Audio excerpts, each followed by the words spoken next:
Okay, sounds like the sound check is okay. I would like to welcome you all to this event. We're sorry we have been running a bit late, but that is just to make sure that everybody gets into the room. I would like to welcome you all to this event organized by the Institute for Futures Studies, Arena Idé and Katalys in collaboration with ABF. My name is Stefan Svallfors. I'm one of the research directors at the Institute, and I will chair the session this afternoon. The topic for today's session, how to be an anti-capitalist for the 21st century, is one that could at first sight seem hopelessly naive in the current social and political climate. Isn't what we now have to choose between is some form of market liberalism and some form of semi-authoritarian quasi-fascism, as displayed in the recent French elections? How could it be possible to be an anti-capitalist today without being some kind of hopeless romantic? What would anti-capitalism even possibly mean in a world increasingly dominated by markets and private ownership? These are no purely philosophical or theoretical questions, but practical issues about the organization of the economy and the political sphere. Is it possible to construct a practical anti-capitalism for the 21st century? Where are the examples and what are the dangers? What should be the ends and means of radical reforms today? And to help guide us through these questions today, we have a truly prominent guest, Erik Olin Wright, Vilas Distinguished Professor in Sociology at University of Wisconsin-Madison. Erik is, since more than 30 years, a leading profile among radical academics and has made path-breaking contributions to, among other things, class theory and class analysis. He has also given a lot of thought to issues about economic democracy, for example, in the important Real Utopias project. Among his latest books, we find Understanding Class, published by Verso in 2015, and Envisioning Real Utopias, published by Verso in 2010. And the plan for today's session is as follows. I will first give the word to Erik. After his lectures, we will have two commentators, Marika Lindgren Åsbrink, Secretary General of the Commission for Equality at the Swedish Trade Union Confederation, LO, and Åsa Odin Ekman, Social Democrat, and also involved in Katalys project on Klass in Sweden. And after their comments and some exchange with Erik, we will open the floor for comments and questions from the audience. I ask everyone to be brief, to actually ask a question, since we have limited time and we don't want extra lectures from the floor. We will close with concluding comments from the panel. And the whole event is filmed for web broadcasting, so I ask all who will ask questions to use the microphones that will be passed around. And with this, I leave the floor to Erik, and I suggest we welcome him with a round of applause.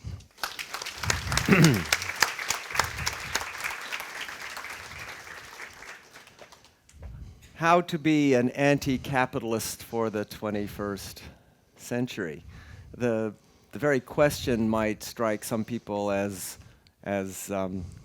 Stefan said, a romantic illusion dating from the middle of the 20th century. In the 1970s, when I was beginning my academic career, before Sweden made its own peculiar turns away from a vision of a future of greater solidarity, greater democracy, greater equality, Sweden was held up by my generation of left academics as the model that we wanted to emulate, not as a destination, but as what we thought of as the platform for future progress.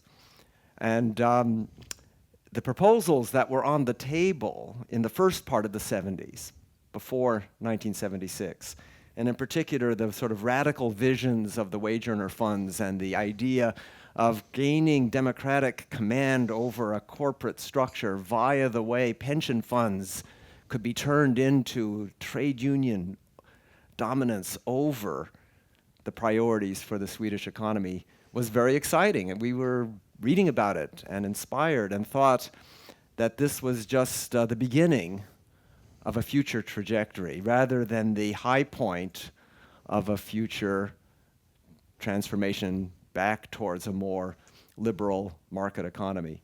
I remain committed to that earlier vision. I hope not out of romantic wishful thinking, although I suppose we're all equally vulnerable to wishful thinking from time to time, but rather because I think it engages what is the fundamental problem in a capitalist economy, that is the problem of power, and how power is to be organized, and who's to be in control, and who's to decide on the central priorities for our collective future. And the wage earner fund was one device, there are many other possible ways, one device for thinking about how power relations could be transformed through a process rather than through an abrupt rupture. Well, I'm revisiting those questions continually, and I want to share with you today a particular way of thinking about the strategic side of this problem, strategies for anti-capitalism. Here's the problem. I think it's a straightforward problem in a sense. We live in a world in which capitalism generates enormous harms, and yet to most people, it seems like the only way of organizing a complex economic system. Now that's perhaps for some people a controversial claim. That is the claim that it is capitalism which generates the harms we see in the world. That involves a diagnosis of what the underlying causal processes are. And I'm not going to review that aspect of the problem here. For the purposes of this lecture, I think the way to approach it is to at least provisionally take it as a given that the diagnosis is correct. That is, it's capitalism as such, which is at the source of many, not all, but many harms. And even for the things for which it's not directly responsible in the sense of the mechanisms of capitalism generate the harms, it generates obstacles to solving other harms. I don't think capitalism, for example, is the source of sexism, but it does create obstacles to the resolution of problems around gender inequality. It's not the only source, by any means, of ethnocentrism, of xenophobia, of racism, but it creates obstacles, serious obstacles to the resolution of those problems. And yet, to most people, it seems like the only possible way of organizing an economic system. My broader agenda, of which I'm not going to go through all of this, but I just want to locate what we're talking about today with respect to this bigger agenda. The broader agenda that I work within has 4 basic tasks.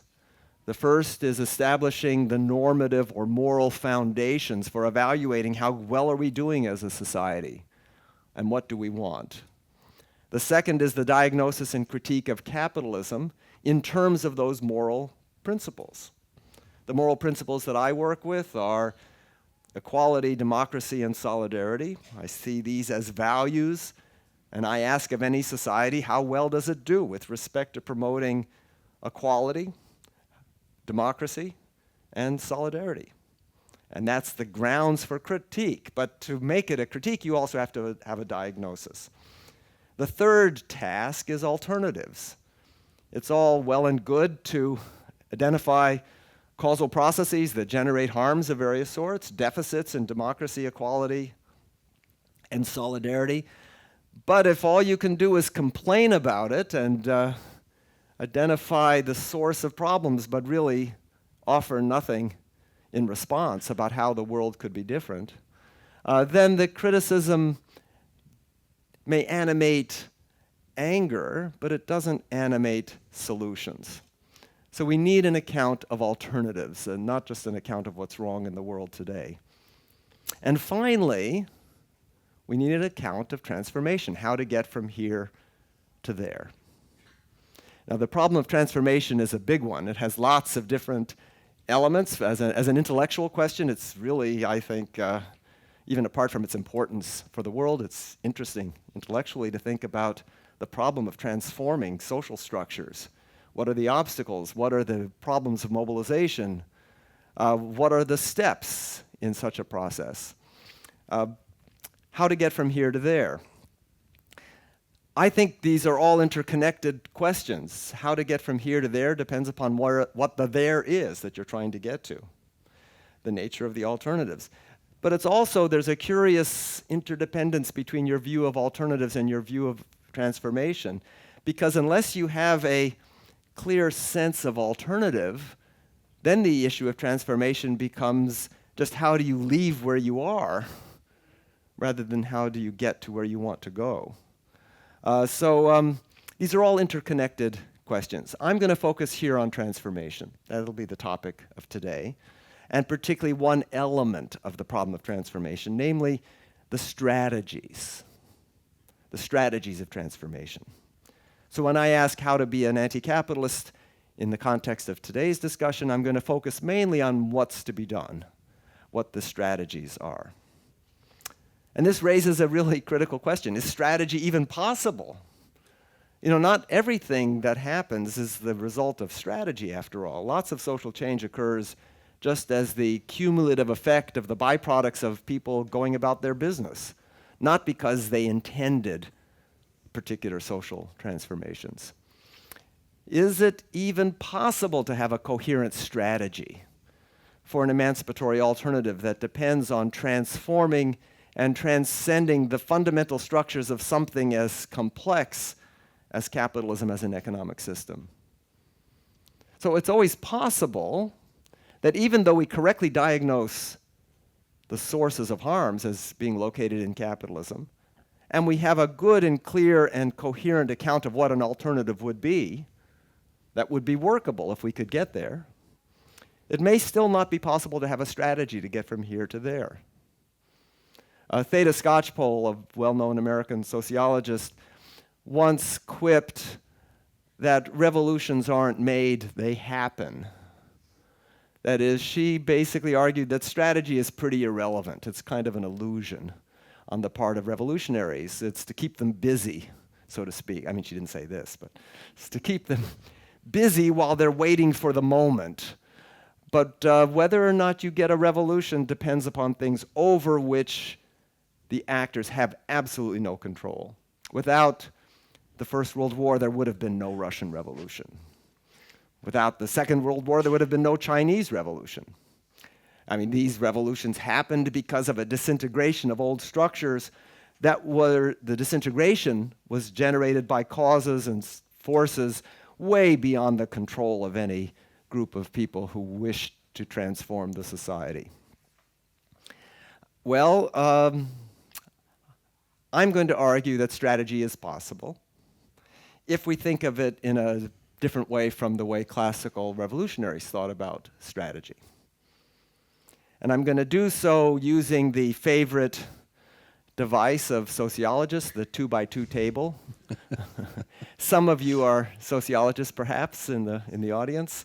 2x2 tables are one of the grand methodological tricks of academic sociology. When I have students who come to me with a list of 3 things, my first response is, "Where's the fourth?"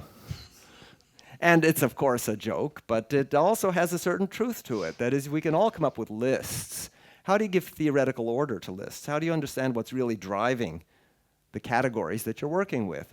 And if you have 3 things, it seems like maybe underneath it there's 2 dimensions, and there's a 4th thing you haven't thought about. And it turns out to be very productive to challenge people with 3s of something to see if they can figure out what the 4th is.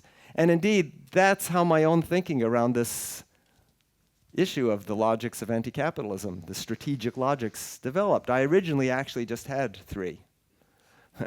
And then when I sat down to write the paper, How to Be an Anti-Capitalist for the 21st Century, or the book of which that piece is part, I looked at my 3 and I decided to take the advice that I give my own students.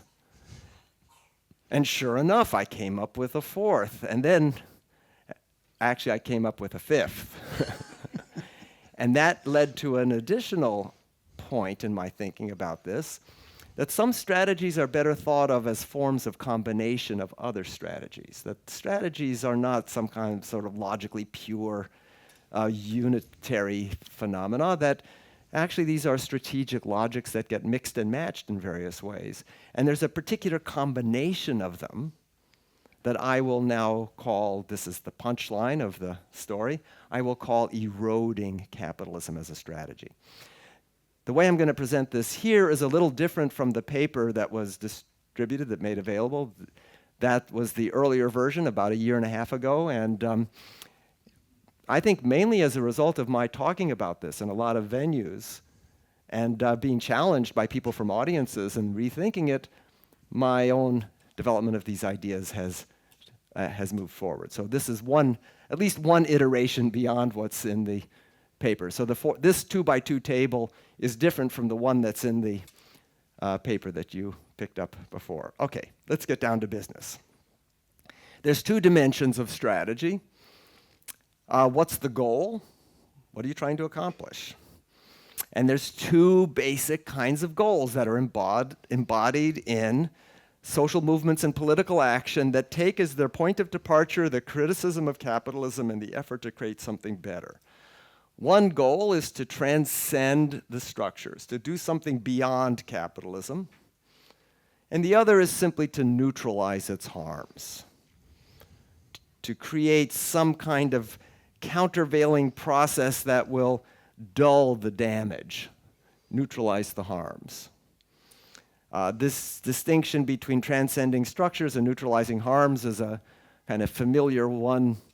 If you have an illness, you can either deal just with the symptoms, that's neutralizing the harms, or you can try to cure the patient by getting rid of the underlying cause.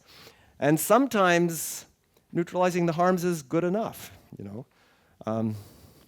As a quip about this issue, if you're a young parent, I see we have a young parent with a baby, and you have sleepless nights and you wake up with headaches, you can take an aspirin that neutralizes the harm, or you can get rid of the baby.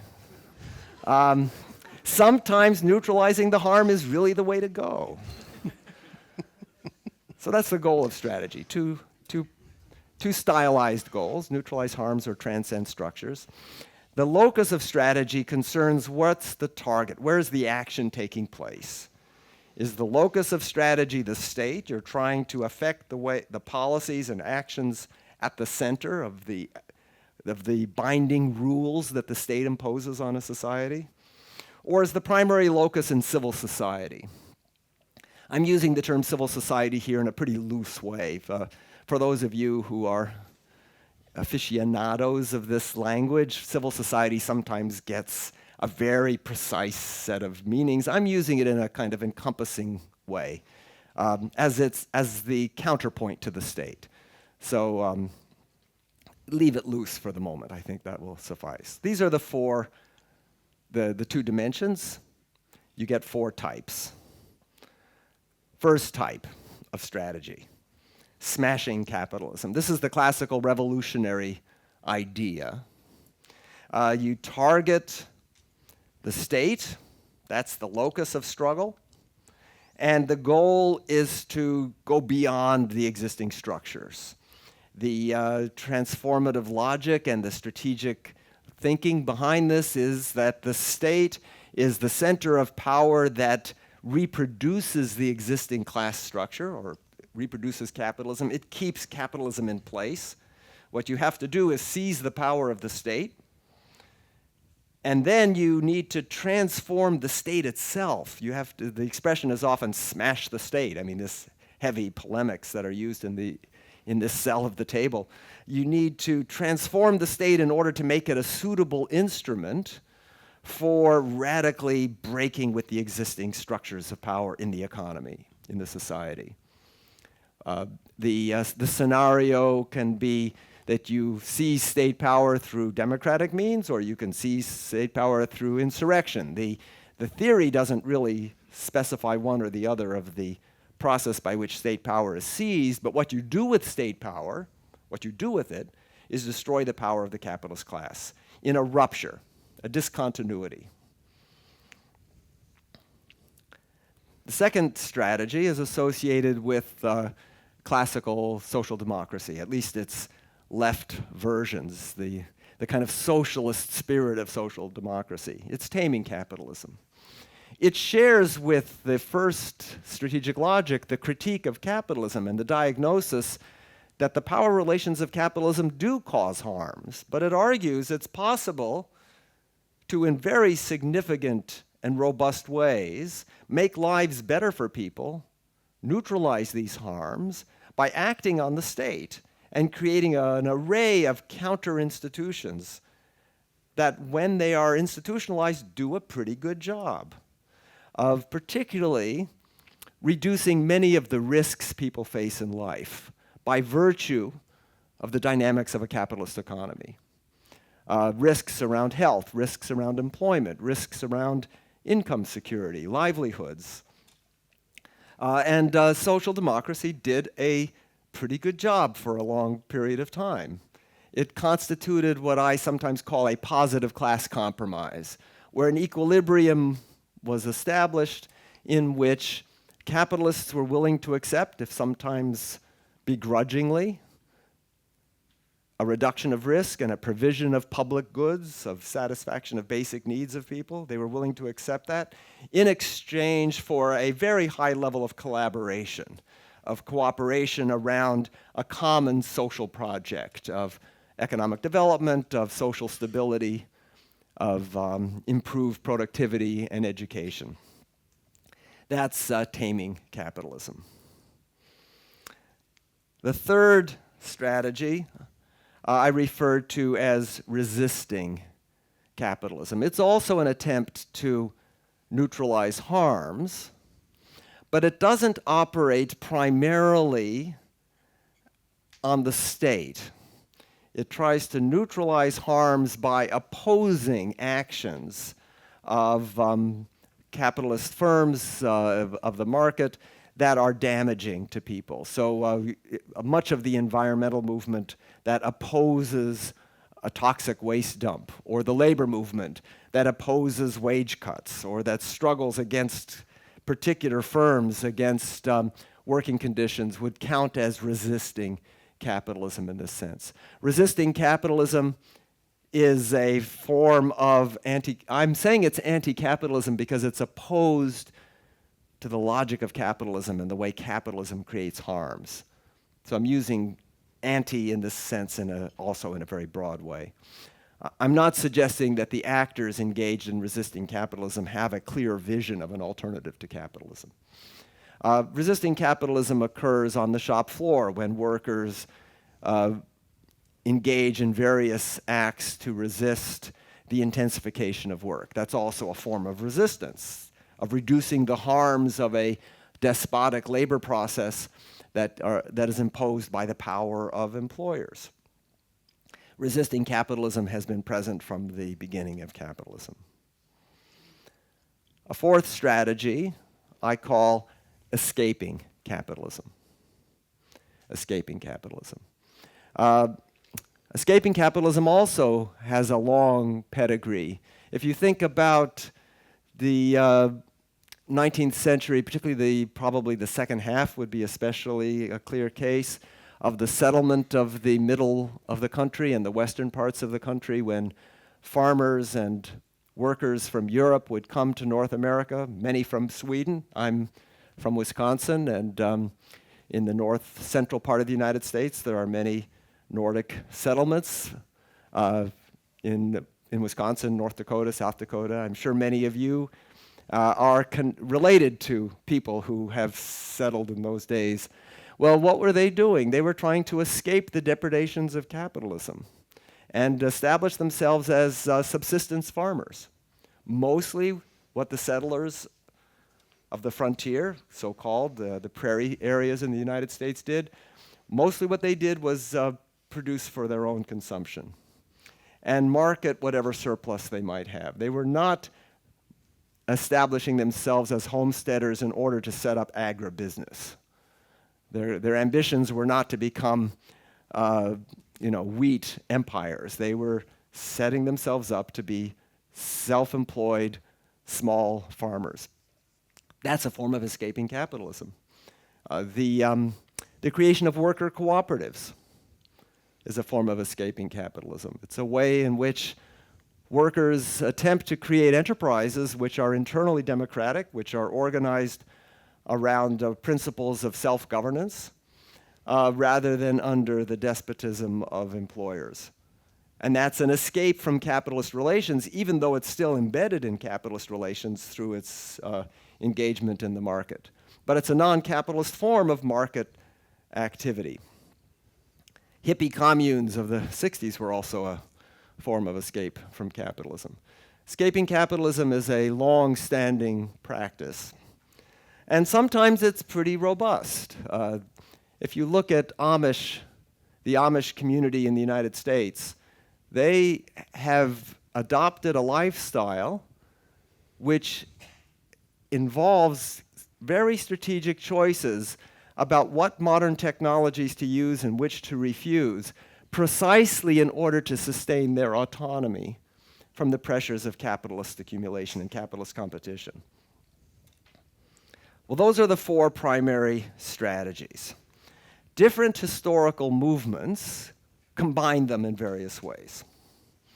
The communist movement throughout the 20th century, certainly the first half of the 20th century and the middle parts of the 20th century, can be thought of as an attempt of combining resisting capitalism from below with smashing capitalism from above. The purpose of communists playing such an extensive role in the labor movement and in labor struggles at the point of production in the labor market and in capitalist enterprises and sectors was to create the grounding for a potential political capacity to challenge capitalism at the center through the state. The communist movement then combined resisting and smashing. Social democracy and the labor movement combined taming capitalism with resisting capitalism. Taming capitalism with resisting capitalism. And social movements, particularly in the latter part of the 20th century, and some new social movements emerging in the global south especially, we see this in Brazil, for example, combine resisting capitalism with escaping capitalism. If you think of the landless workers movement in Brazil, the MST, and their strategies of anti-capitalism, it involves occupying underutilized and abandoned land and setting up alternative ways of providing sustenance and livelihoods for people.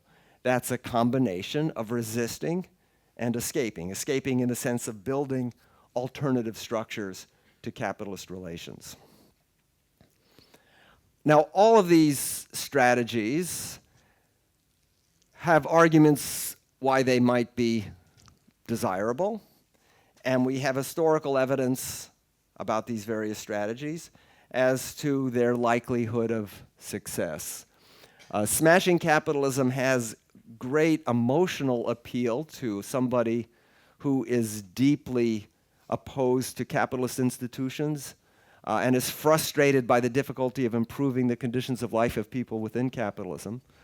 But the historical experience of the 20th century is not very promising for the credibility of smashing capitalism as a strategy.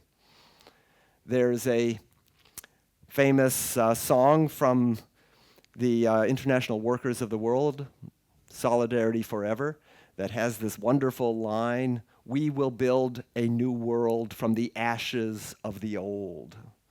That's a smashing capitalism slogan. We will build a new world from the ashes of the old. But what does that slogan mean? It means we burn down first and then we build a new world. What we've observed historically is that it is possible to burn down old structures. We've had ruptures with existing institutions and social structures. But the kind of new world that gets built on the ashes is not the kind of new world that was intended, that was desired.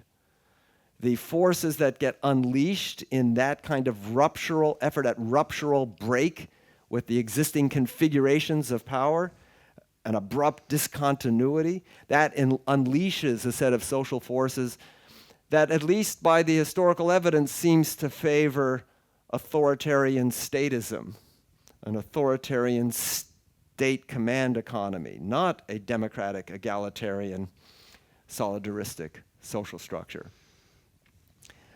Taming capitalism remains alive. There's still efforts at rejuvenating elements of the older social democratic vision of neutralizing the harms of capitalism. But under conditions of globalization and financialization, there is a certain discouragement and feeling of limits of possibility for even taming capitalism. It's lost its centrality as part of the imagination of how social change can take place. What I'm advocating then is a way of thinking about how we should combine these strategies that might have a better chance of creating a real context for transformation in the 21st century. And I refer to this as eroding capitalism, which I think combines the ideas of taming capitalism from above, creating new rules from above, to neutralize the harms of capitalism, but to do so in such a way that is combined with building new institutions, new forms of economic activity from below. So that you're building in the spaces where this is possible inside of capitalism, alternative ways of organizing economic relations, and you're doing so in ways that's facilitated by new institutional relations, new rules of the game created from above. Eroding capitalism as a way of thinking about the strategy of social change implies a particular way of understanding what an economic system is. So I have to do a little detour here in order to explain the logic of this strategic thinking. I need to do a little detour into I don't know if this is grand social theory, it's at least social theory. So bear with me for a few minutes. There are two ways that people, typically sociologists and others, think about society or an economic system. When they think about what is a system, what's the systematicity of a system? What are we talking about? So one metaphor is that social systems are like organisms. If you think of a human organism, we have lots of different parts. The parts all fit together pretty well most of the time. Each part serves a function for the whole. It's a very tightly integrated system. There's not a whole lot of room to maneuver. If some of the important parts don't work very well, the system as a whole suffers. So you can think of that kind of organismic system, an organism, as a highly integrated system. A word that's often used in the sociological context is that the system is a totality. Everything fits together. Okay, that's one vision of a system. Another vision of a system is an ecosystem. Think of a pond or a lake. It's a system.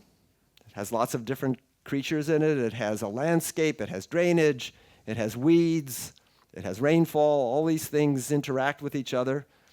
Everything is connected in the sense that everything affects everything, but it's not true that everything is functionally integrated. You can't say the purpose of the rain is to provide water for the fish. No, these things just happen. They're just interconnected.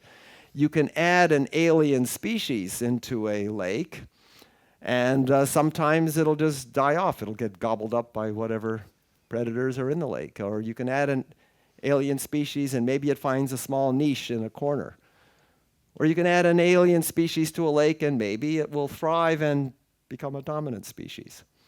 So an ecosystem is a way of thinking of a system in which the pieces are loosely coupled, not tightly integrated, where there's a lot of messiness and muddle and inconsistency. It doesn't form an integrated whole. Well, I think society in general is more like an ecosystem than an organism. And I think economic structures in particular should be thought of as a kind of economic ecosystem in which many different kinds of economic relations coexist in a very uneasy and muddled set of connections, not tightly integrated. And in particular, every capitalist economy, that is every economy within which capitalist ways of organizing production and distribution are dominant, every capitalist economy contains lots of non-capitalist forms. Lots of non-capitalist relations exist inside of every capitalist economy. You can just think of a list. of what are all the non-capitalist ways of providing for the needs of people in Sweden or in the United States. Perhaps most obviously, an awful lot of economic activity occurs inside of families, and that's non-capitalist domestic production. People are producing, when you prepare a meal for dinner, you're producing a meal directly to satisfy the needs of the members of a family. There's state production of goods and services. Sometimes well secured, other times quite precarious. I gather in Sweden, the privatization of schooling has made the state production of education a much more problematic form of production than it used to be. That's one of the things which is, of course, very saddening, I'm sure, to many of you, but certainly to those of us who always held up Sweden as our model for what we would aspire to see for-profit corporations playing such a big role in public education in Sweden.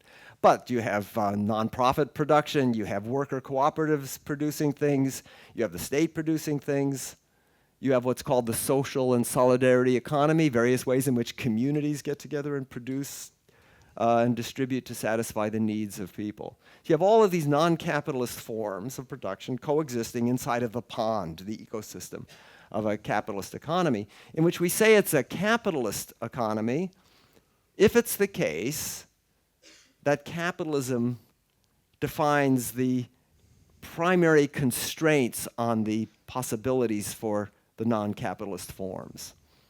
Now that's a complicated idea. What does it mean for capitalism to be dominant in a heterogeneous ecosystem like this? It's not a simple idea, something we can talk about.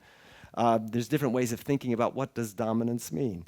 But again, for the moment, let's just take it as given that when someone describes an economy as capitalist, what they mean is capitalism is dominant. And in some sense, by virtue of being dominant, it means that power that is anchored in capitalist relations impose constraints on the possibilities of other forms of economic activity. Okay, so eroding capitalism then is a way of thinking about social change and about possibilities of emancipatory alternatives. If you see the economy as having this heterogeneous ecosystem kind of character. And the strategy then is to think of all the different sorts of ways in which we can strengthen and build non-capitalist forms that embody more democratic, egalitarian, and solidaristic principles. We can expand those parts of the economy and then use the state to protect those spaces and to enable them. Just to give you one example of what I'm talking about, a reform which I think is likely to happen in the course of the next couple of decades at different paces in different places, and for a variety of reasons, is unconditional basic income. I know there's some discussion in Sweden, there's a lot of discussion elsewhere. Unconditional basic income is a proposal to provide all people within some jurisdiction, lots of details to be defined, but again, let's not worry about the details for the moment. All people within a jurisdiction receive a monthly income sufficient to live at a decent, culturally minimum standard of living. It needs to be high enough that it's respectable. It's not that you would no longer see yourself as impoverished, but not so high as to mean that nobody has any incentives at all to earn additional income. Think of it as the no-frills, socially acceptable minimum, an unconditional basic income to satisfy needs. Lots of debates about this, whether or not it would work, what its pros and cons are.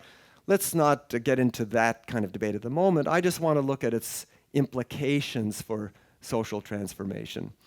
One thing that an unconditional basic income does is it enables people to say no to capitalist production. It gives people a capacity to exit capitalism and engage in building alternative economic relationships. Worker cooperatives, for example, that is, firms which are democratically organized on a principle of self-governance and in which the workers are the owners of the means of production, a worker cooperative is much more viable under conditions of an unconditional basic income than it is in a world without unconditional basic income. It makes it easier for people to set up their own autonomous, self-governed enterprises because they don't have to generate all of their basic needs immediately from whatever revenue stream gets generated by their market activity. Cooperatives would form the centerpieces of a cooperative market sector within a capitalist economy, and that sector would have a capacity to expand if there was an unconditional basic income. Well, an unconditional basic income then combines taming capitalism. It deals with some of the problems of income insecurity, of poverty, of marginalization, of excessive inequality. It deals with some of the problems, some of the harms from capitalism from above. It's a state policy. But it expands the possibility of escaping capitalism, that is, building alternatives that transcend capitalist structures within a market economy that would remain capitalist in the sense that capitalism would remain the dominant form of production within that economy. And that's the essential logic of eroding capitalism. The idea then is that political parties and social movements would take as their vision for alternatives a democratic economy within which you combine policies from above and initiatives from below to build the future you want inside the spaces where this is possible in the world in which we live, and then expand those spaces. So there's three key issues left to be resolved. So I have until 5 minutes? Okay, I think we can. Three more issues to resolve. What is the alternative? What's the destination? I've given hints about that. I've invoked the idea of economic democracy. I'll say a few more words about the nature of the destination. Second, the theory of the state. I've given quite a lot of importance to the role of the state. So my perspective on this isn't anarchist, which is just how can you avoid the state and build alternatives? No, this is a perspective on strategy that enlists the power of the state. But can a capitalist state contribute to eroding capitalism? And finally, agency. Who's going to do it? Where does the collective agent lie? Let me just say a few words about each of these. First, the destination. I'm calling the destination socialism because that's the classic term for the alternative to capitalism. But I mean by socialism as a radical, heterogeneous economic democracy. What does this mean? It means replacing what Angela Merkel called a market-conforming democracy with a democracy-conforming market. Democracy should constrain the form of markets we have rather than markets constrain our capacity for democracy. Expand and deepen the cooperative market sector and the social economy. The cooperative market sector, as I mentioned, is made up of enterprises which produce for a market. They generate income through the sale of products and services, but they are internally organized as cooperatives rather than as capitalist firms. They solve one of the democratic deficits of capitalism, which is workplace dictatorships. So one of the harms of capitalism, in my view, is the way capitalism thwarts the realization of democratic values. And one of the ways it does that is through workplace dictatorships, that owners of the means of production become your boss. Well, a cooperative solves that problem. That is, it's an alternative that allows for democratic self-governance of firms. But it doesn't in and of itself solve the problem of the way in which markets impose constraints on democracy because of the way firms that are producing for markets, for example, have incentives to create negative externalities which affect the lives of other people. It's still, in order to have a democratic economy, you need to be able to democratically regulate the market effectively, rather than have democracy buffeted about by the powers of the market. the reason why a cooperative market sector, and then expanding it to be the heart of an economy, is important excuse me, for economic democracy in general, the reason why it's important is because cooperatives are rooted in communities. If you have a worker-owned and governed firm, it's not going to threaten to move to Romania in the face of democratic regulations on various kinds of practices in which it's engaged. Cooperatives are anchored, they are immobile, and the immobility of the capital invested in cooperatives is an advantage for the democratic regulation of the economy. If you want an economic democracy and markets, you want capital which is as immobile as possible, because that's what enables you to democratically constrain the behavior of markets. And worker cooperatives are one way of doing that. It makes the market more governable. Radical heterogeneous economic democracy also involves protecting the commons and expanding the array of publicly provided goods and services. That's sort of classical social democracy. And finally, and perhaps most elusively, we need to think about ways of democratizing large capitalist corporations themselves. That's a big challenge, of course. In the discussion, I can give some thoughts about that too. Second issue, the capitalist state. How can the capitalist state be possibly used to erode capitalism? That seems kind of self-contradictory. The capitalist state is designed in such a way as to protect capitalism. That's part of its institutional features, is as an apparatus of political rule that is consistent and compatible with the reproduction of capitalism. Can the capitalist state be used in such a way as to erode capitalism? Well, here I think the way to think about this is that in the capitalist state, its democratic face is intrinsically in tension with its role as the social guarantor of capitalism. And therefore, democratizing democracy expands the limits of socialist relations that are possible within an economy that remains capitalist. The more democratic is the state, the more profoundly and deeply democratic is the state, the more the state can be used in ways that contradict rather than simply reinforce the strength of capitalist relations. And finally, agency. Well, here, what I have to say is not very enlightening.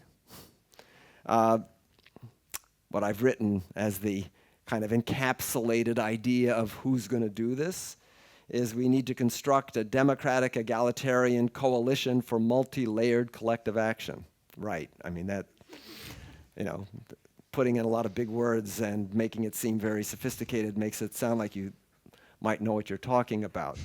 I think the problem of agency remains a fundamentally difficult issue around which I don't have any, I think, particularly novel things to say.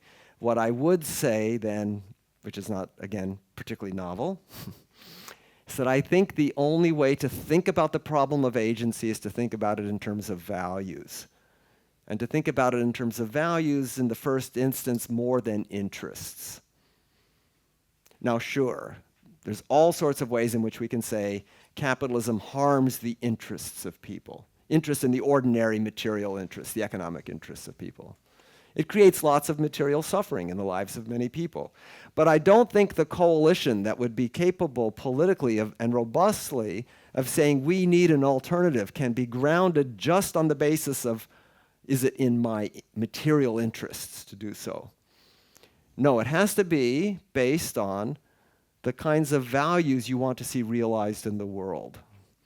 And those values are not just a question of interest. They're a question of the kinds of lives you think you'd like to see fostered.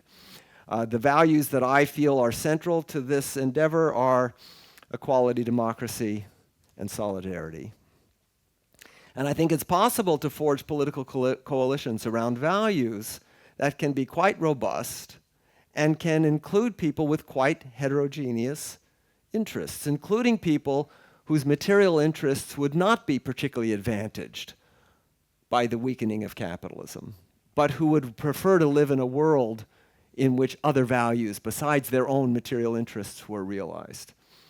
And of course, as a professor from a well-paid professor from a established American university, who is by any standard of social justice that I can think of overpaid, it has to be the case that I believe that values are more important than interests for me to support socialist alternatives to capitalism, because I don't think that my material conditions of life, in the narrow sense, I think my quality of life might be better, certainly the quality of life in the sense of my sense of security for my children and grandchildren and what their futures hold would be way improved under more egalitarian and democratic conditions, but it is not because it's in my narrow material interests.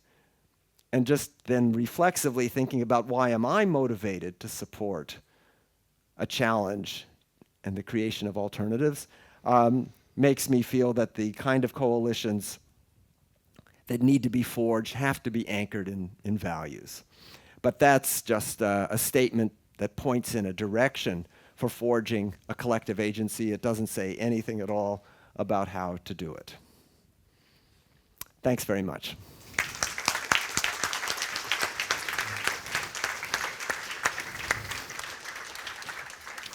Thank you very much, Erik, and I will immediately pass the word to Åsa, and perhaps you can stand over there so you have a mic. Thank you so much. I'm the kind of token social democrat in this conversation. So I have been politically active for a number of years. Used to have a background in more kind of activist-y movements. But after living in the UK for a number of years, like pretty much everyone else I know who moved back to Sweden immediately became a social democrat. It's a very, very convincing experience living in a place which is both so wealthy and so deeply unequal. Anyway, I'm not here to talk about that. I agree with so much of what has just been said and those sort of more extensive things that you've written on the topic. So there's a part of me that just wants to take this, copy it up, and turn it into sort of social democratic manifesto. What I'm going to do instead is I'm going to kind of try to place it a little bit in in the context of some of the more immediate political challenges that we face, and therefore try to kind of explore some of the strengths and limitations of this approach. So being a social democrat today is quite a gloomy experience. It's occasionally quite depressing, because what we see at the moment is the collapse of social democratic parties across Europe. And while some people might like to see the election of, for example, Macron as a sort of positive step forward, I take absolutely no consolation in the fact that the French chose to elect a sort of right-leaning social democrat when the option was basically fascism. That to me is not a very not a position of strength, or I don't identify that as a turning point in any way. And indeed, if you compare it to other social democratic parties, we're probably doing quite well in Sweden. The Social Democratic Party is, by comparison, I mean, we're hovering around sort of 30% of the vote, which is a lot better.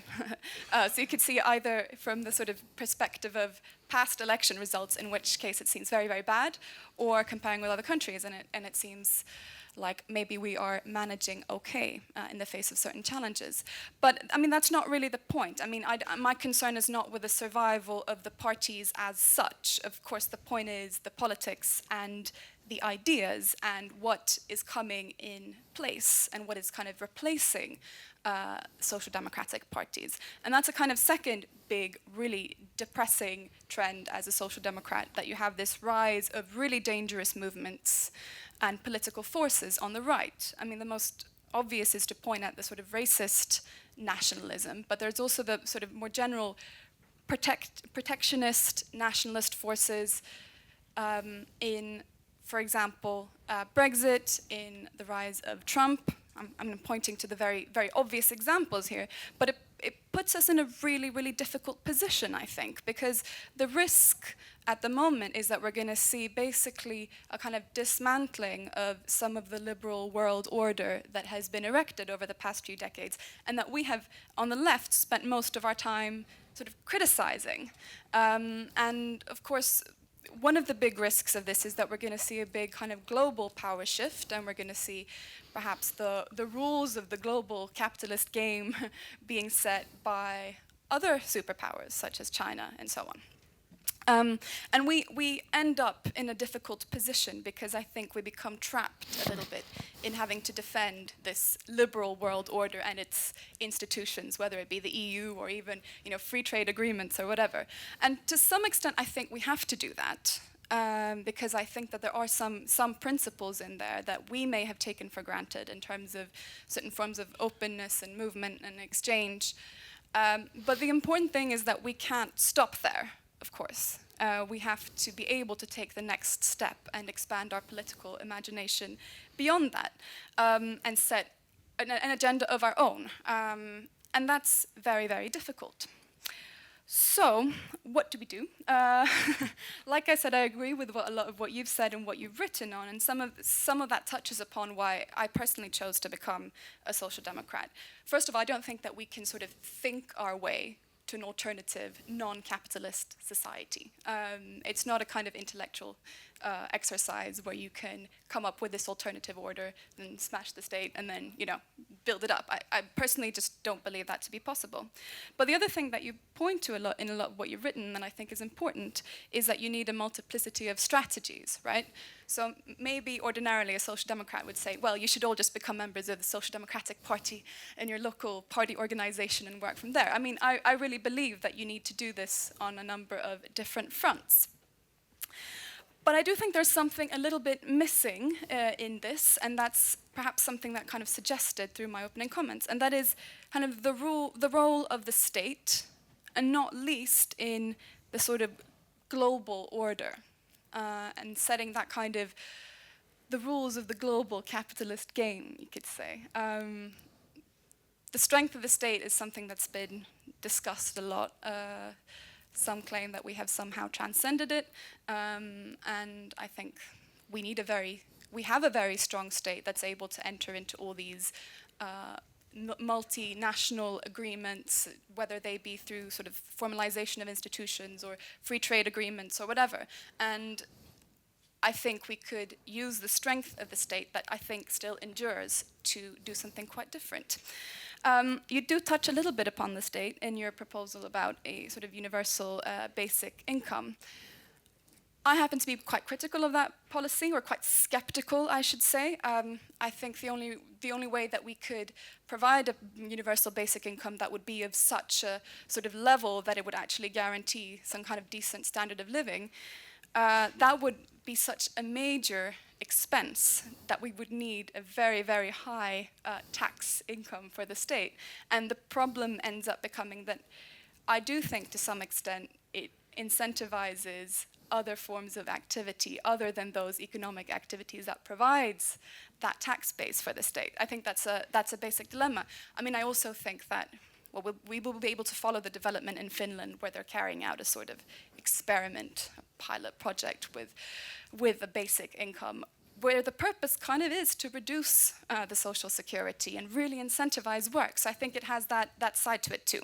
But I'm not going to get bogged down on that particular policy. But my point is that I think the state we need to have a strong concept of the state, and that what role it will play in a kind of the creation of an alternative to the current capitalist order, as it were. And I would probably identify two challenges in doing this. First of all, it's really, really hard. That's pointing out the obvious. But I think there has been a tendency for the past few decades for the left to be quite moralistic. I mean, you have this kind of narrative, not least when you look at Sweden. Like, Sweden used to be a real social democratic country, and then the bad social democrats took power, and they betrayed all their principles, and they sold out, and here we are. And I think that there may be some truth to it in some instances, but I also think it's a very it's a very attractive idea because that makes it very easy. Then the option would be to just not be bad social democrats and just be good social democrats and do something else. But you never perhaps really define what that something else would be. So that would be my first kind of challenge in this, is that it's very difficult, and I think you can't escape the difficulties of it by kind of reaching for a kind of more moralistic line. The other thing that I think the left really needs to face, if it's going to be serious about any kind of alternative to capitalism or any kind of anti-capitalist agenda, is that the left needs to get bigger. But I feel like I constantly have to remind people about this in Sweden, especially when you talk about, are the social democrats real social democrats today, or are they selling out? I mean, the problem is not enough people vote for the left in our elections. That really limits the possibilities of using the state in this kind of, in this way to set a new kind of agenda on a more global level. And I suppose that will take a lot of different strategies, like I kind of suggested before. It's not just about telling everyone then to join a party. And I think that brings me a little bit back to what you've written on in your sort of project on real utopias and your idea about building alternative spaces within capitalism and trying to expand them. I mean, I certainly think that's a very important way of bringing new people into the left. But what I would just like to end by saying is that it's not going to be enough. We need to also politicize the state, and we need to politicize some of these global institutions and those pieces of the sort of global capitalist order, as it were, because otherwise I think we're going to be kind of inevitably limited in our success in trying to build some kind of alternative to capitalism. I'm going to stop there. Thank you so much.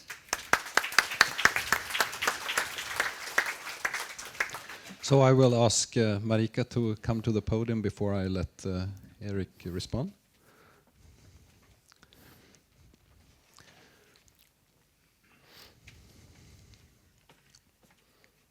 Okay, thank you very much.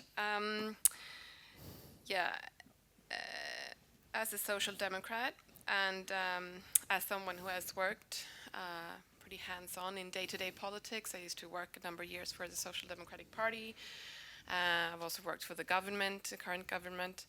I'm a firm believer in taming capitalism as a strategy. I do believe resisting capitalism sometimes works, but I see it mainly as a tool to help achieve the goal of taming capitalism. When it comes to escaping capitalism, I actually see it kind of like a double-edged sword. I mean, escaping capitalism doesn't have to be a challenge to capitalism because it tends to focus on the individual or in small groups.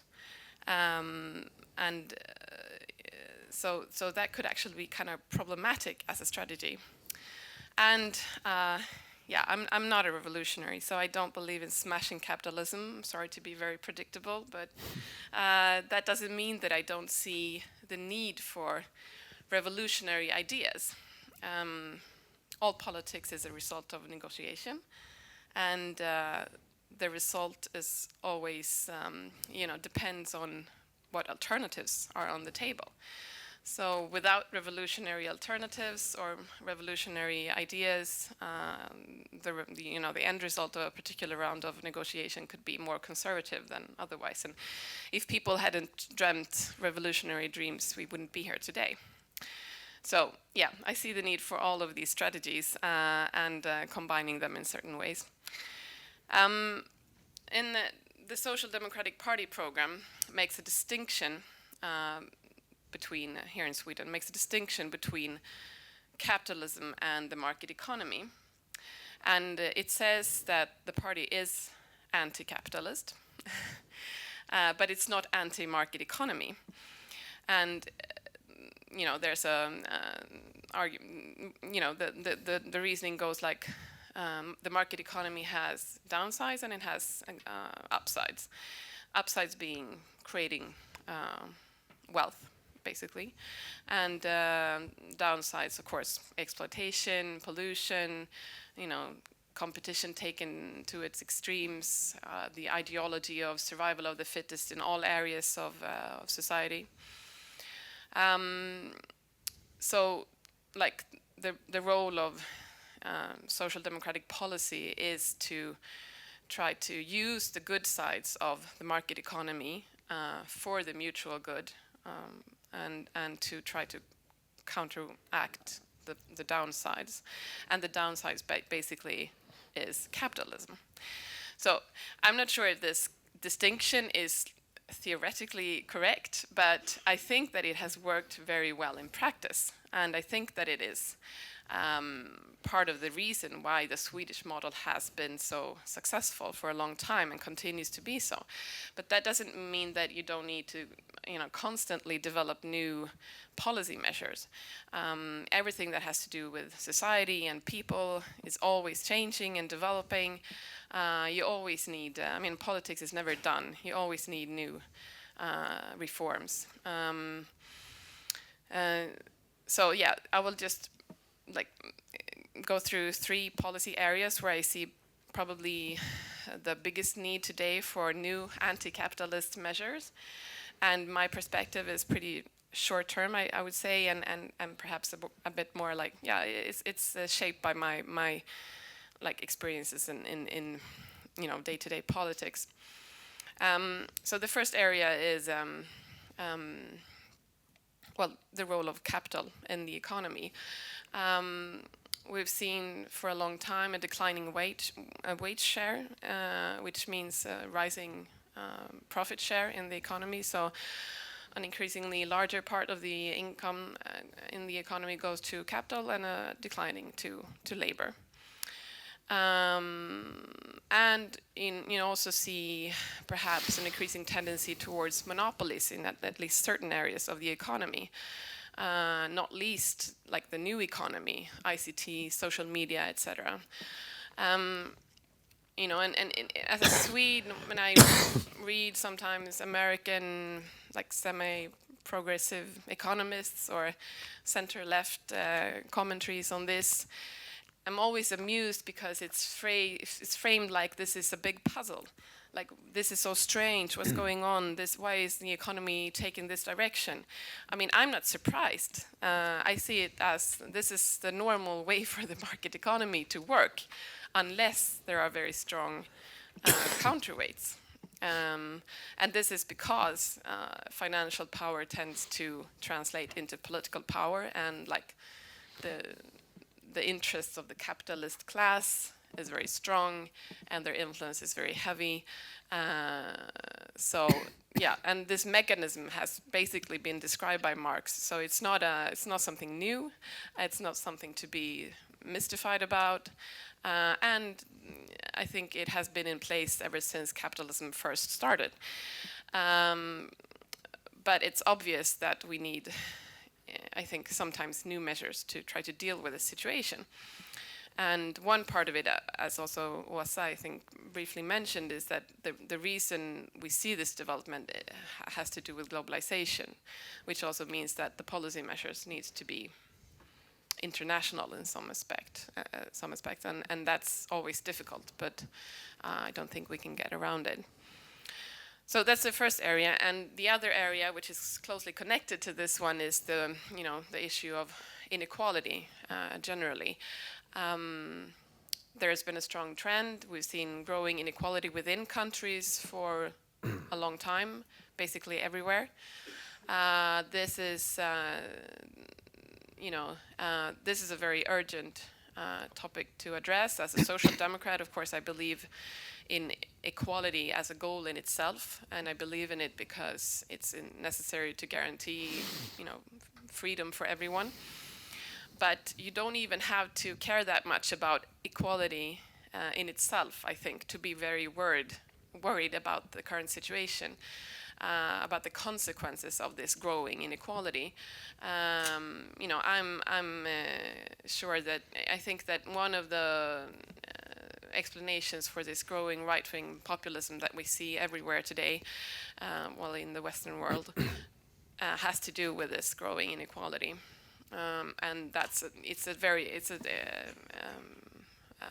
this is the biggest challenge to democracy that we've seen in a very long time. So, it's urgent to address this question. And when we do that, I think it's important to also learn from the past. The Swedish model has been delivering, one of the most equal countries in the world, and continues to do so. The fundamentals of this model is still in place and are still intact, even though obviously they're not enough. We need to develop them. We need to make sure they're still in place. But there's a lot here to sort of continue building on. And it's important to, one of the fundamentals is that it's not really about economic redistribution. I mean, that's obviously part of it, but it's not the most important part, I would say. The key to, the Swedish model is that you focus on income distribution before it actually happens. And so one element is, of course, unions and bargaining power for workers, which have guaranteed, relatively high wages for the workforce. This is still intact. We see big challenges also in Sweden. We know that the degree of unionization is falling, and in the long run, this is a big challenge. This is something that we need to look on, I think. The other part of it is the biggest social safety net and the taxes that pay for them, and which is also something that creates a lot of equality, guarantees education, healthcare, etc. to everyone. It's a big part of equality, and it also helps create a productive workforce that demands high wages. So that's also something to continue developing. And the final area that I'd just like to mention is about privatization. This has also been a very strong trend in a lot of countries for a long time. But I would say that it has been mainly a PR disaster, one of the biggest PR disasters for capitalism that probably we've seen in a long time, because it really hasn't worked out that well.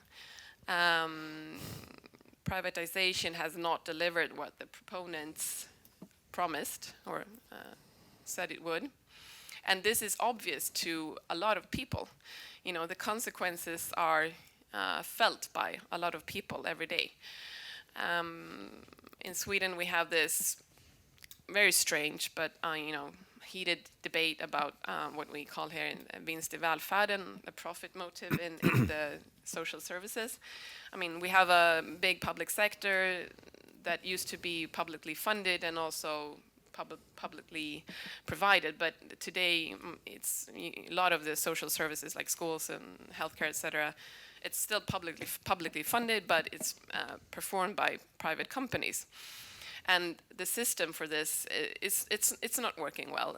You all know this is in education, for example. It's pretty easy to for a private company to just start a school, start collecting tax money from day one, and there are no limits on how much profit you could make or how much of the tax money you actually have to spend in the actual school.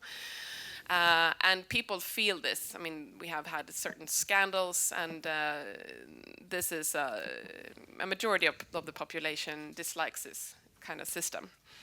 But the private companies that are in this sector, of course, are they don't want to lose their income, so they have been very politically influential. We've had this debate for almost 10 years in Sweden, and there's no parliamentary majority to actually do something about the situation. But I know that, we probably won't see any measures taken in the near future because of the parliamentary situation, but this question won't go away from the political agenda. That says something about how this all privatization has been a PR disaster, and that, there will be a backlash. And that's also cause for optimism, I think, that even if capitalism has this expansionist tendencies all the time, it's also possible to sort of regain control sometimes, and it's possible to change things, I would say. Yeah, and I will stop there for Thank you. a moment. So before letting Erik briefly respond to Yeah, these very comments, briefly. I would ask Åsa and Marika to take place up here, and then I also need some help with the microphone in a little while. So please, Erik. So let me just make a couple of very brief comments. I'd like to very much hear what all of you have to say as well. I thought the most interesting issue raised in the first set of comments concerned the problem of how to grow support for the left. I mean, clearly, unless there's support for the left, any project, whether it is primarily focused on the state or primarily focused on initiatives from below, is going to reach dead ends. It will not have a capacity for even eroding, let alone transforming in a more decisive way the system. The question then is how to think about that problem. It's not just a question of branding, of getting the right images, of having more clever ways of framing agendas. It's a problem of what the agenda is. What's the vision of the alternative that makes it attractive to people, that makes it seem credible? That is, the alternative has to be not a fantasy, and achievable. Now, one of the reasons why I support a whole range of what I call real utopian projects is because that's a way of demonstrating in the here and now that alternatives are possible, building alternatives, making them attractive to people. One type of example that I find has a certain initiative in some cities in the United States is using a particular form of property relations called community land trusts to take land out of the market and then for its use to be under community control, urban agriculture in certain large devastated cities in the United States like Detroit. Urban agriculture and community gardens are anchored in some places in the development of community land trusts, which means that they are no longer accessible to developers. Using community land trusts to create sustainable, low-cost, high-quality, non-gentrifiable housing because the land is taken out of the market and therefore there's control over the use of the land. Now that requires a combination of state initiatives, in some cases to help finance the community land trust in the first place, but also community movements, social movements in which people become involved. I think if we want to grow the left, we need to do more than have better rhetoric. We need to have programs that make for an attractive vision of an alternative to the world as it is.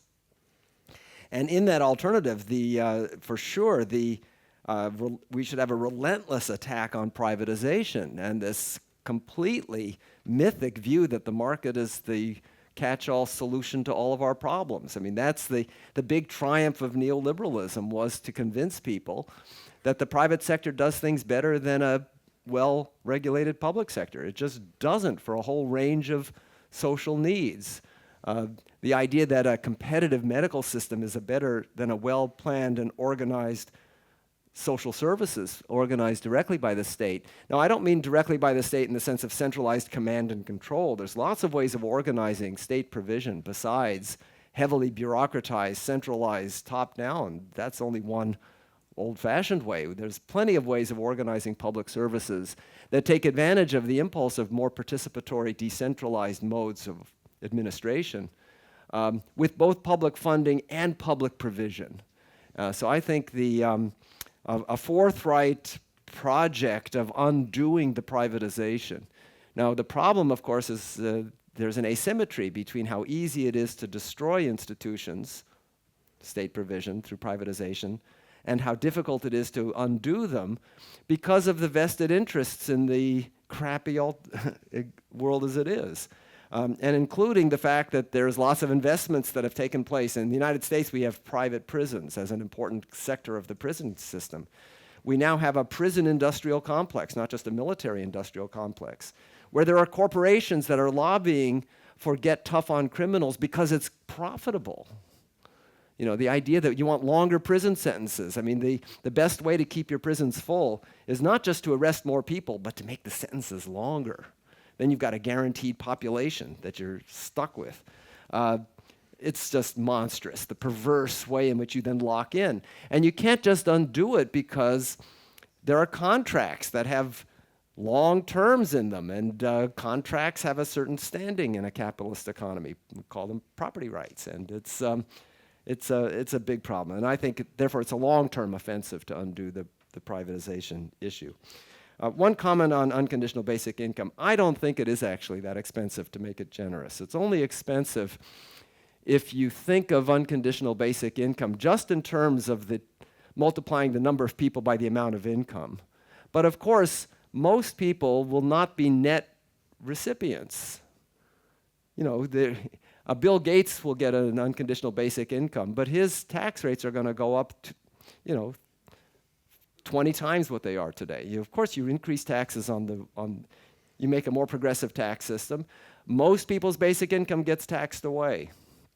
So the net cost, the thing which the carrying capacity of the economy depends upon the net cost of basic income.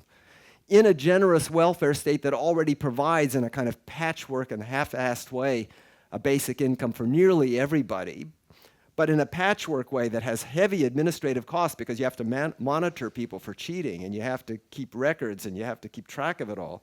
You save on all of this administrative overhead, and you're already providing kind of a half-baked basic income anyway. The net increase in taxes is modest in an already generous welfare state, if you actually cost it out. But it opens up space for different kinds of possibilities.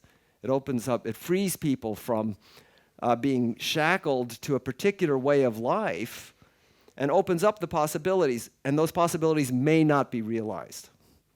That is, there's no guarantee. Whether or not unconditional basic income becomes a transfer from capital accumulation to social accumulation through the building up of a cooperative market sector will depend upon social movements, collective action, political parties, all the sorts of things that would create additional facilitations and encouragements for building alternatives.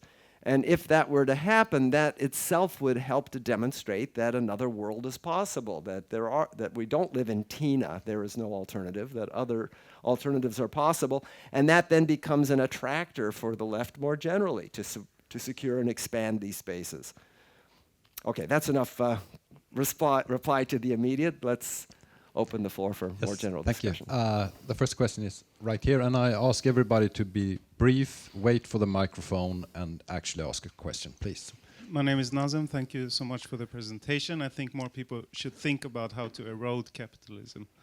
My question is, I wonder, could the shortening of the Labor Day be a more radical, more possible, and more effective instrument of eroding capitalism rather than the basic income? Right now in Sweden there are experiments in the city of Gothenburg as a public service provider in shortening the Labor Day in elderly care, which much positive results. It costs a bit, but generally the calculation is that income will come back to the city by people feeling better and not taking sick leaves and so on. And the bourgeois party are really upset about it, so maybe it's a better strategy. Okay, maybe we can just collect questions 3 by 3. My experience is that if I get a collection of things, I can't keep track of them, and to constantly be writing, it's better for me to give short answers in response to short questions. I prefer to do it that way if it's okay. Yep. Okay, so I mean, I don't have any principled basis for saying, no, unconditional basic income on balance will have more radical potentials for opening up possibilities than a shorter workday, or which is more feasible as an achievable project right now. I believe both in shorter workdays and in unconditional basic income.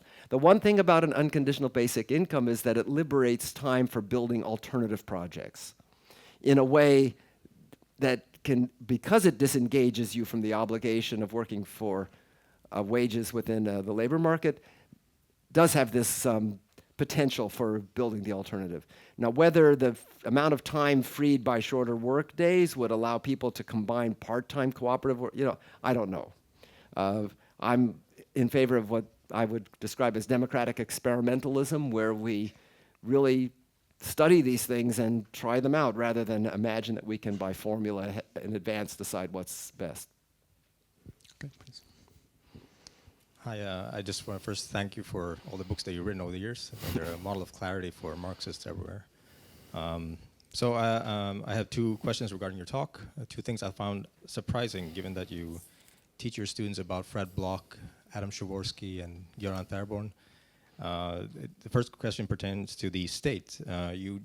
Your solution to this issue of the capitalist state was essentially democratizing democracy, which seems to lack any analysis of the mechanisms that make it capitalist. So Fred Bloch's argument is that the state depends on revenues in the capitalist sector, whether it's labor income, profit income, and you didn't really show how the creation of a non-capitalist sector, the displacement of the capitalist sector, would then generate sufficient revenue to continue universal provision in the sort of parallel universe that you suggest.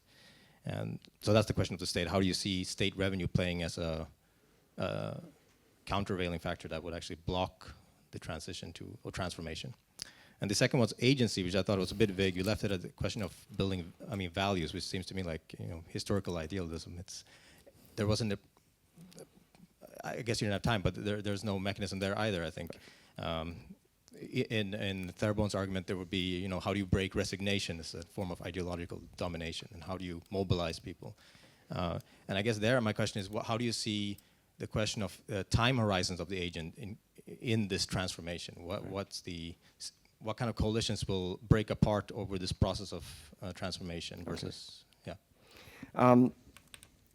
First, on democratizing democracy, the capitalist character of the state comes both from its internal structures and from its location in a capitalist society, right? So the dependence on revenue is a dependency that comes from the fact that the state itself is not producing income-generating processes. It has to acquire its resources through taxation. And that would continue to be a constraint. The question is whether an imperfect instrument, so the capitalist state, by virtue of being in a capitalist society, is not optimal for a democratic egalitarian society. Does that mean that it can't be used to foster a democratic egalitarian society?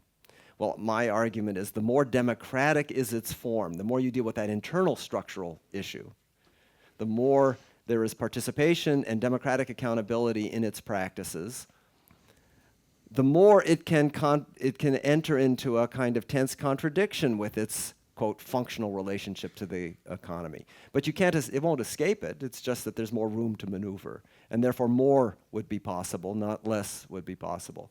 It's an imperfect instrument, but nevertheless an instrument that can be used for these more progressive purposes. And the slogan, democratizing democracy, is just a way of capturing that idea. In terms of income generation, the development of a cooperative market sector does generate income. It's a market sector. So the question is it the dependence of the state on capital, or is it its dependence on the market? That's the pivotal issue. In the eroding capitalism logic, there still is a market that's generating production and livelihoods and income. And the capacity of the state to mobilize resources through its dependency on the cooperative market sector would also be increasing in the course of such erosion of capitalism. And just one final point on this. There is a sense in which the tax capacity of the state depends more on the level of solidarity among wage earners than it does on its ability to extract surplus from capital, right? So if you think, if you think of it this way, so the capitalist class controls a certain amount of total social revenues, but so do wage earners. So wage earners have a choice. How much of the income I can get in the labor market do I want to use for my private consumption, and how much am I willing to give up for purposes of collective consumption? That's a solidarity problem. In a rich society, where people aren't on the edge of starvation anyway, there's an awful lot of resources that are under the control of ordinary wage earners in which the allocation for collective consumption or personal consumption, libraries or bookstores, public swimming pools or backyard swimming pools, at least in the American context. These are choices that depend on the degree of solidarity. The tax capacity, the tax carrying capacity of the state is not just because of its vulnerability to capital, it's dependent upon the solidarity of citizens. And if you have a project in which you expand people's possibilities of choice, for which I think the unconditional basic income can underwrite this, that contingently could also underwrite greater solidarity in the use of society's resources, of which ordinary people can have a big say in the matter. Okay, the gentleman with the striped green shirt over there. Hi, thank you. My name is John. I work for the Swedish Left Party. I have a question actually for all of you. To make a Swedish example, we have a very big bank sector, like a lot of countries right now, and they make huge profits, like more than 100 billion a year. And now this discussion whether to raise the taxes for them a little bit, and they're threatening to move abroad. Whether this is a good or bad thing can be debated, but it poses focus on the big corporations, really. I mean, you've all been discussing, like, can we do social reforms of different versions, or could we, like, strengthen collective bargaining and so on? But we still had the situation in the early 80s or the late 80s where we have a stronger public sector, a stronger civil society, and still it was pushed back by big corporations' initiatives. So the question is, can we go around the big corporations, or do we have to deal with them now in a like left anti-capitalist strategy? The way I read you now is to go like from below and not touch that question really right now. But the question is it really possible, or how do we do with it? What do we do with the corporations, and do we have to do it at the same time? How do we deal with them? Yeah. I think I will just let Erik respond now, and then you can come back in your conclusions to any questions. So please, Erik. Yes, of course, the threat of big corporations and their threat of exit is a major constraint, and particularly when that threat is used politically, so that it's a strategy by corporations to intimidate, not merely a business decision in response to market conditions. The difference between ordinary investment flows and what might be thought of as an investment strike, that is using your investment capacity to discipline consciously as a political strategy. Of course, that's a big problem. And the question is how serious is, how much bluff compared to reality? Sweden is a very attractive place. It's a wealthy country. There's a lot of consumption going on in Sweden. It's an attractive place for capitalist corporations to have a presence. So how much of this is threat, that's a part of a game, and how much of it is simply a fact of life that you have to contend with? So there are constraints, and they may in fact cripple certain kind of policies. With respect to banking, my general view is that banks should be treated like utilities. They should be basically thought of as arms of the state, even in a capitalist economy, because that's what they really are. It's not the case, the idea that banks are primarily intermediaries between savers and recipients of loans is a myth. Banks are arms of the state in which the state authorizes the creation of money by banks when they make loans. And that means to some extent the threat of exit is a bit hollow, because if you exit, you don't get the Swedish state to back the money-making process through which loans occur. So I think the idea of expanding a public sector of banking, state banks, community banks that are underwritten by democratic authority, so that there is a parallel banking world which could be particularly tuned in to things like cooperative development, but just more generally for loans. I think that's an important part of the taming capitalism component of my eroding capitalism framework. Okay, the man in the third row. No, If I can just make one comment. So far, we've only had men asking questions from the floor. So if we can see if we can avoid that. I'm sorry, I'm a man. Well, it's no man's fault to be a man. So it's a question of just trying to. Thank you. I would like to get your comment on the future of the Nordic welfare model. I mean, this is an approach to the taming approach which you talked about. And I understand we have been quite successful for a number of decades in the Nordic countries. And still the spending on social transfers, etc., is higher in Sweden and the Nordic countries than in many other high-income countries. But if you look at the outcomes, and I think life expectancy is a good way of measuring human thriving and life. The Nordic countries are no longer the leading in the world. It's the East Asian economies, Japan, Korea, not Korea, but Japan and the other East Asian economies. And they are spending very little on public welfare. So I would like to get just your comment on the models and the future of models.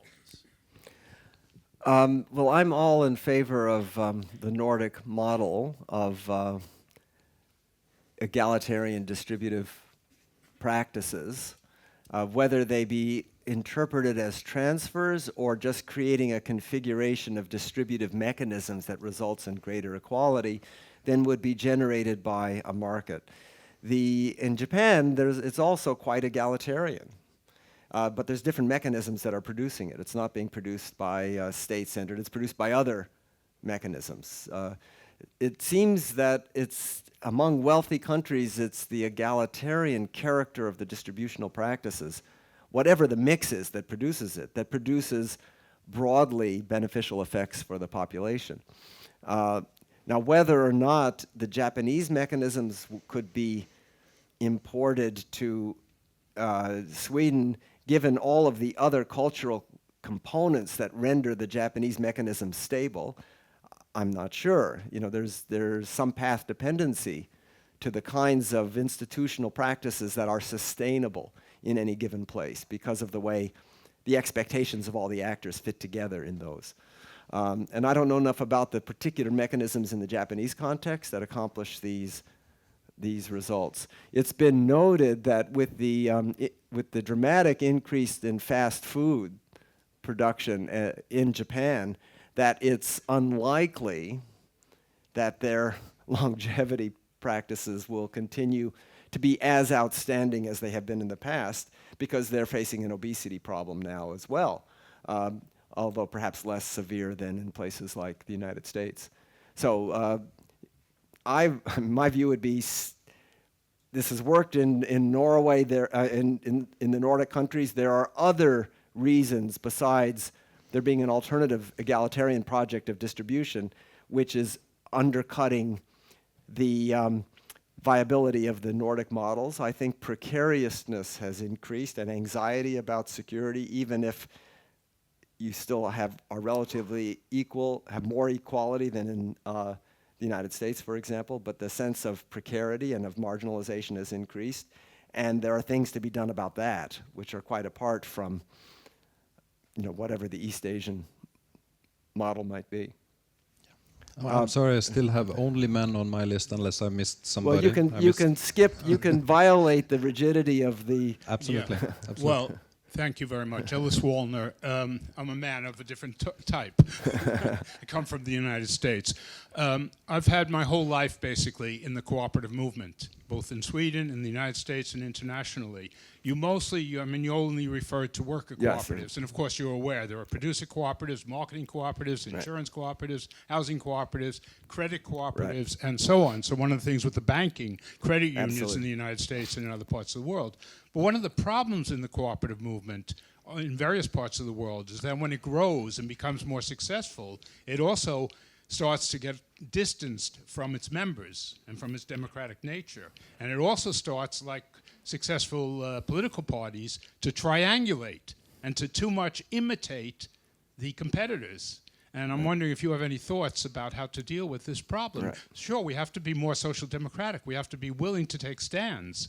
Right. Yeah, it's not just the marketing. Right, absolutely. But these are real problems. The bank, you had a cooperative bank in England, which was a fantastic success with its ethical stance and so on. And then they had some terrible leadership and... Right, right. No, so my general view is that there's no guarantees that are created by an institutional design can never be sufficient to guarantee the continued reproduction of a progressive, egalitarian, solidaristic culture within things like cooperatives. I think the density of cooperatives in any economy, so that if you move from scattered cooperatives to a cooperative market sector, that the density of cooperatives helps to reinforce the cooperativeness of the cooperatives themselves. It's one of the reasons why the Mondragon Valley has been as successful as it has been. It's because of the high density of cooperatives and then the creation of specialized cooperative enhancing institutions connected there. You get that kind of synergy that occurs. And so that's part of what I advocate with respect to building up a cooperative market sector, is to creating a cooperative market infrastructure that would involve cooperative education in schools, cooperative business school streams, cooperative banking, and so on, that would be geared towards enhancing cooperatives. The reason why I focus on worker cooperatives is I think it's the most difficult of the elements of this array of cooperatives, but by no means the only one, and these other forms of cooperatives would also obviously remain important. Hello, my name is Mai, and thank you for the word, and thank you for your talk. So, listening to you and all of you, I kind of miss naming the big elephant in the room. That is, it's been kind of name dropped in the words of globalization, so the mobilization of capital and labor. And here we are talking solely about national economies, but I wondered how universal income will work in a system that is interconnected, a global system that is interconnected, and might just fuel the migration streams that we have at the moment and make it, I mean, if the salvation is values in terms of solidarity, equality, and democracy, who can afford to have those values, really? So I would like your comments on migration in this matter. Yeah. That's, of course, one of the toughest dimensions of any progressive agenda, is the character of global inequalities that exist, and particularly in the face of what we are likely to face in coming decades because of climate catastrophe in the global south, so that the pressures for migration that we currently see from either political, violent situations or deprivation of ordinary market opportunities are going to be magnified by climate refugees, of which there will be tens of millions for sure. How big a problem it is uncertain, but that it will be a problem in coming decades is certain. Now the question is whether or not the difficulty of coping with that is a good enough reason to not support basic income in those places where it could be otherwise achieved, or whether a society that embraces a more egalitarian way of thinking about its internal distributional mechanisms and opens up new possibilities for building alternative economic relations internally, whether such a society will actually be better equipped to deal in whatever ways are possible with these additional problems. I think that the more egalitarian we can forge and the higher the levels of solidarity within countries actually promotes global solidarity rather than impedes it. I think of the criterion for receipt of basic income, not citizenship, but residency. So tourists don't get it. I mean, if you had an unconditional basic income here and I'm here for a week, I don't get a week's worth of basic income. But residency, so there'll be a migration issue. What counts as residency? There'll be problems and there'll be conflicts and it's going to be messy for sure. But I don't think it's in principle unresolvable in a way that would render the egalitarian benefits of an unconditional basic income, on balance, worse. But furthermore, it's really how can we foster the sense of solidarity and the values of equality in a society so that people think about that as a problem. Here's just a little example.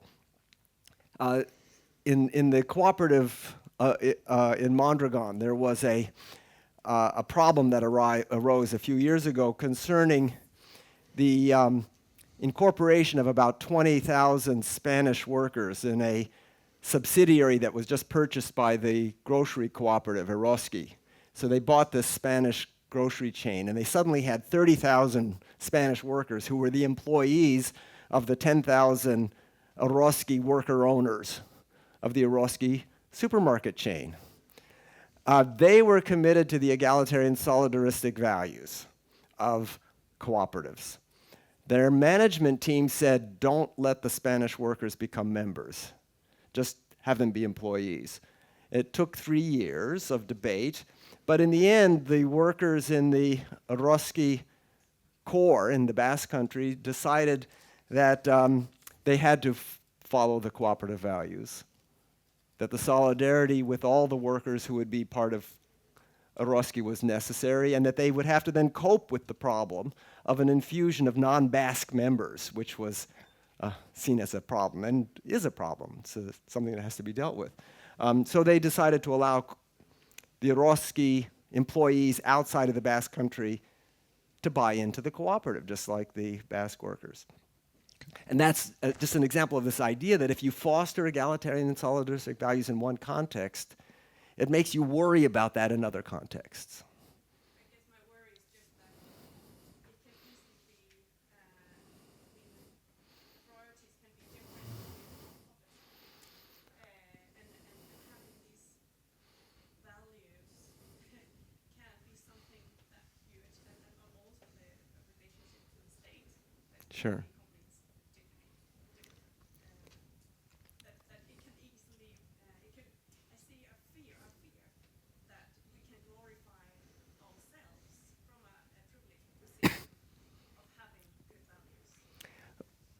Of course we can, but if the values are in fact good values and we are patting ourselves on the back, it may also force us to be much more introspective about what our impacts are on others and the rest of the world, and hopefully. Just one other thing just about the unconditional basic income. Unconditional basic income proposals are very strongly being pushed in the global south as well. It's not something that you have to necessarily be a rich country for. And there's, in some particular instances, the arguments are in fact that it's more likely to successfully have an unconditional basic income in poor countries, because what would be considered a minimum necessary income to have choice, to be able to engage in alternative economic practices, is sufficiently modest that it may be more affordable. And the kinship structures by which people pool income in a natural way means that a very modest unconditional basic income in some countries, in some places in the global south, suddenly gives a lot of assets to the kin networks to be able to be deployed towards alternative economic projects. Yeah, first row, please. Well, first, thank you very much for your talks. I have a very short question, but at the same time, it's a huge question. For anti-capitalism in the 21st century, I believe one of the central issues to be discussed is climate change, something that you just alluded in your answer.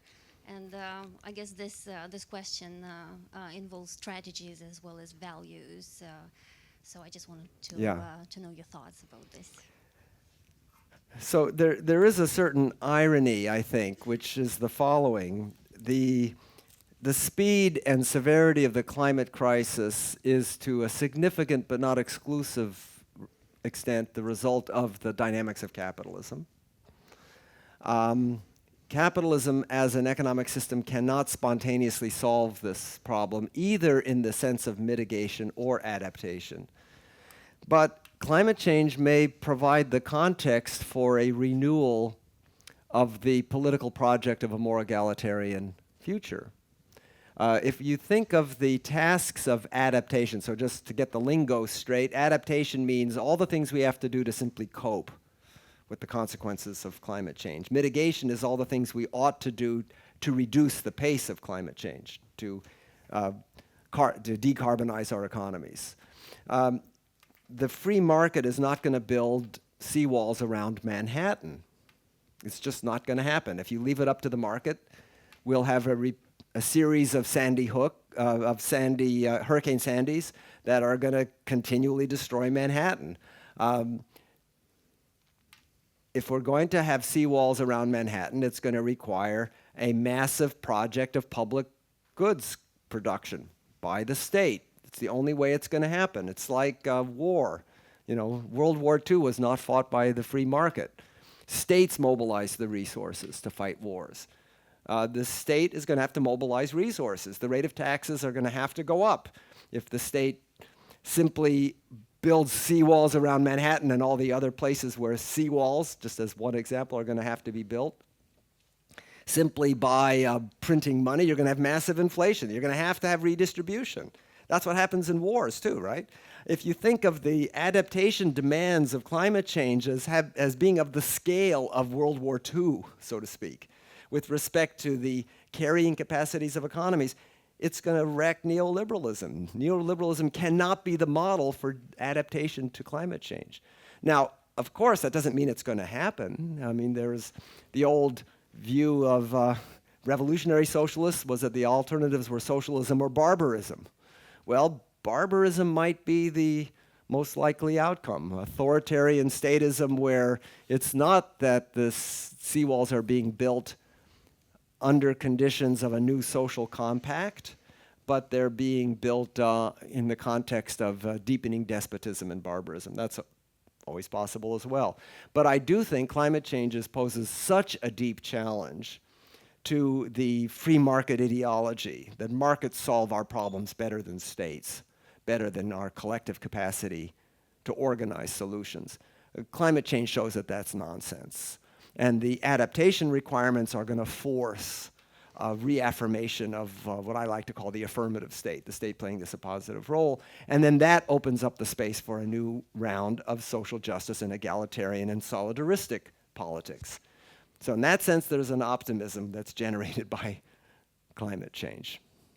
That, I mean, that may, I'm from the Midwest in the United States, and you know, that's where the expression cockeyed optimist comes from. You know, the people in the Midwest are excessively cheerful and looking on the bright side of things. So this may be just a character flaw from coming from that part of the United States. Okay, we're already at 5 o'clock. I will just take 2 more questions from Peter and then from the man in the 4th row and then back to the panel. I'm sorry there are other people on the list, but we just don't have the time. Please, Peter, be brief. Thank you very much, Professor Olin Wright.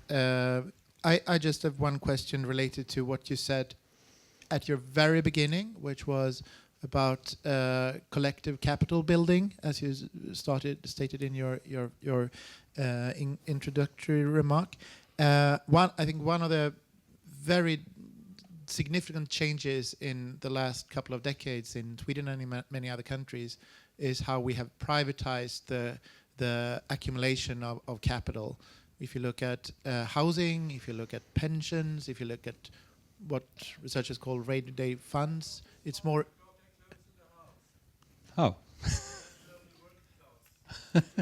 My question is simply, what can you do to increase collective capital building as a way of one of the parts of a heterogenic approach towards anti-capitalism? Yeah. I will then just give the very last word to Erik, since I didn't know whether we were that. That 5 o'clock was that sharp, but still, this will be the final I mean, I think that we just need a straightforward politics of rejecting the privatization logic and saying that there are public goods that need to be produced by the public, and that the most efficient and effective ways of producing public goods is for it to be directly organized by the state. Now, that can be in partnerships with all sorts of decentralized entities. I think there's good arguments for having a kind of participatory statism, or what I call participatory socialism, where there are decentralized collectivities that are involved in both administrative and productive activities of state provision. But it's still organized by the state rather than certainly by for-profit maximizing market actors. And that just has to be at the centerpiece of any progressive program, rehabilitating the public goods and the commons as another aspect of it, role of the state. Okay, thank you very much, Erik, for coming here. Thank you.